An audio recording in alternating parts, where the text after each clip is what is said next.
আমাদের দাবি যে এই সেকশন 18 অনুযায়ী মমতা বন্দ্যোপাধ্যায় এখনই 2 ঘন্টার মধ্যে 2 ঘন্টা সময় আমি তাকে দিলাম, 2 ঘন্টার মধ্যে এই ডিরেকশন স্কুল সার্ভিস কমিশনকে দিন, যাতে স্কুল সার্ভিস কমিশন বাধ্য হয় তাদের কাছে যে হোল স্ক্যান কপি আছে ওই মার্কশিটের সেটা পাবলিশ করে।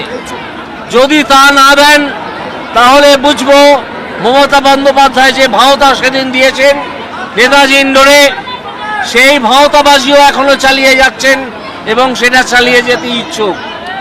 তিনি চাকরিহারা, যোগ্য চাকরিহারা যারা, তাদের পাশে আসলে দাঁড়াচ্ছেন না।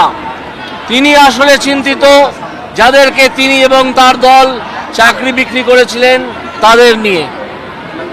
এই যোগ্য প্রার্থী যারা আজকে